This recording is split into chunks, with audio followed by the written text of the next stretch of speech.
Sexual reproduction in flowering plant. तो इसमें sexual reproduction of flowering plant के बारे में दे रखा है। जितने भी फ्लावरिंग प्लांट है वो उसमें सेक्सुअल रिप्रोडक्शन होगा। एनसीईआरटी में दे रखा है फ्लावर। फ्लावर क्या होता है? मॉडिफाइड सूट होगा। फ्लावर पर ही सेक्सुअल रिप्रोडक्शन होगा। Site of the sexual reproduction क्या होती है? फ्लावर होती है। Flower morphological and embryological marble होंगे। फ्लावर क्या होंगे? मॉर्फोलॉजिकल एम्ब्रोलॉजिकल मार्बल होंगे। मॉर्फोलॉजिकल मतलब कि फ्लावर में अलग अलग तरह की मॉर्फोलॉजी मिलेगी, अलग अलग तरह के रंग रूप मिलेंगे। एम्ब्रोलॉजिकल यानी फ्लावर में ही एम्ब्रियो बनता है। फ्लावर से फिर एंड्रोशियम और गाइनोशियम होगा फ्लावर में, जिसकी वजह से एम्ब्रियो बनेगा और उसकी वजह से सीड बनेगा। सीड अलग अलग तरह की होगी।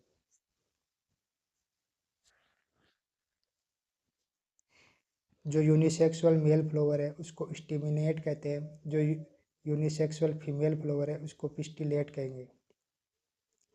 जब स्टेमन में पोलन ग्रेन नहीं बनेगा तब इसको स्टेमिनोइड बोलेंगे। ये एनसीईआरटी में दे रखा है मॉर्फोलॉजी में। मोनोसियस फ्लावर क्या होगा? जब मेल और फीमेल फ्लावर सेम ही प्लांट पे होंगे तो इसको मोनोसियस फ्लावर बोलेंगे। इसके एग्जाम्पल दे रखा है एनसीईआरटी में कुकुरबिटेसी और coconut. Dioecious flower. Dioecious flower क्या होंगे? जब मेल और फीमेल फ्लावर सेपरेट प्लांट पे होंगे। इसके एग्जाम्पल पपैया और डाट प्लाम। फ्लावर के पार्ट दे रखे हैं, ये मॉर्फोलॉजी में दे रखा है। कैलिक्स। कैलिक्स को सेपल भी बोलते हैं। और सेपल क्या होगा? किस तरह का होगा? ये ग्रीन कलर का होगा। लीफ लाइक स्ट्रक्चर होगा। कोरोला। कोरोला को पेटल भी बोलते हैं। ये कलरफुल होगा और अट्रैक्ट करेगा इंसेक्टा को। ये पोलिनेशन में हेल्प करेगा। एंड्रोशियम और गाइनोशियम। एंड्रोशियम और गाइनोशियम में ही सेक्सुअल रिप्रोडक्शन होगा। ये सेक्सुअल रिप्रोडक्शन में हेल्प करेंगे। एंड्रोशियम और गाइनोशियम सेक्सुअल रिप्रोडक्शन में हेल्प करेंगे।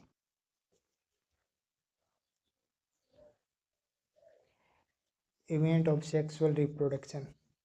Pre fertilization and post fertilise.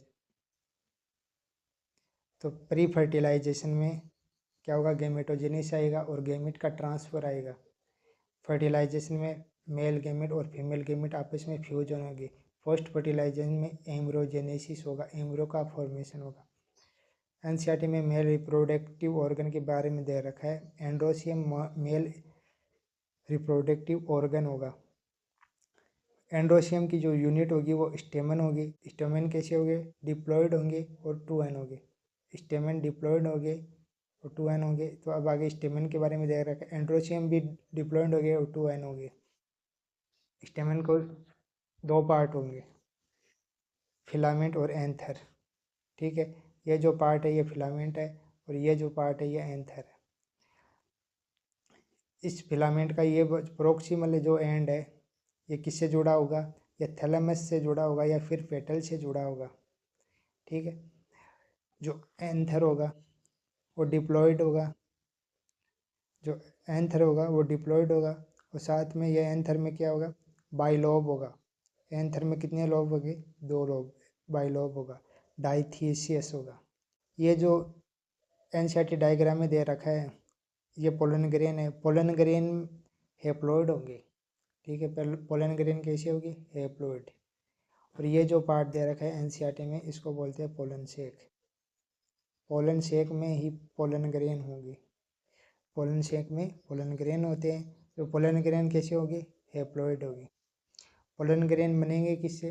फिर माइक्रोस्पोर मदर सेल से।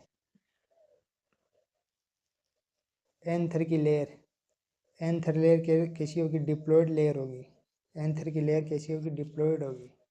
Anther layer anther layer diploid होगी। 4 लेयर होंगी, एपिडर्मिस, एंडोडर्मिस और मिडल लेयर और टेपिटम। एपिडर्मिस या डिप्लॉयड होगी, एंडोडर्मिस भी डिप्लॉयड होगी, मिडल लेयर भी डिप्लॉयड होगी। ये तीनों ही प्रोटेक्टिव लेयर है। ठीक है, ये हेल्प करेगी किस? डेहिसेंस ऑफ एंथर में। किस में हेल्प करती है? डेहिसेंस ऑफ एंथर में हेल्प करती है ये तीनों लेयर। ये प्रोटेक्टिव लेयर होगी। टेपिटम। टेपिटम के बारे में दे रखा है एनसीईआरटी में। ये डिप्लॉयड होंगी, सॉरी ये पॉलीप्लॉयड होगी। पॉलीप्लॉयड।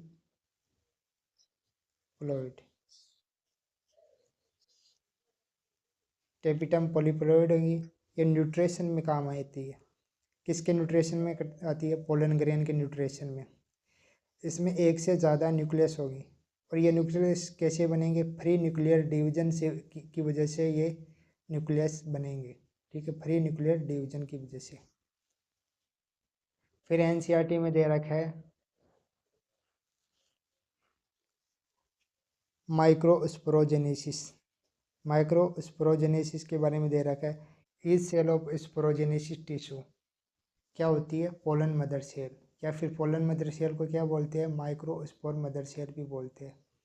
पोलन मदर सेल कैसी होती है? डिप्लॉयड होगी। पोलन मदर सेल डिप्लॉयड होती है। इस डिप्लॉयड में मियोसिस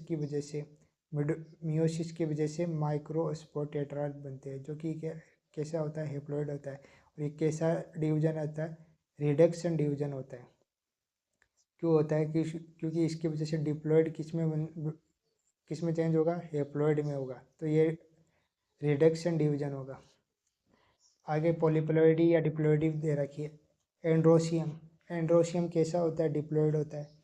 स्टेमन डिप्लॉयड होता है। फिलामेंट डिप्लॉयड होता है। एंथर भी डिप्लॉयड होता है। एपिडर्मिस, ठीक है, एंथर की जो लेयर होती है एपिडर्मिस, वो कैसी होती है? डिप्लॉयड होती है। एंथर की जो लेयर होती है एंडोडर्मिस, वो कैसी होती है? डिप्लॉयड होती है। मिडल लेयर कैसी होगी? डिप्लॉयड होगी। क्या काम करेगी ये? जो प्रोटेक्टिव लेयर है टेपिटम की कैसी होगी? ये डिप्लॉयड भी हो सकती है और पॉलीप्लॉइडी भी हो सकती है।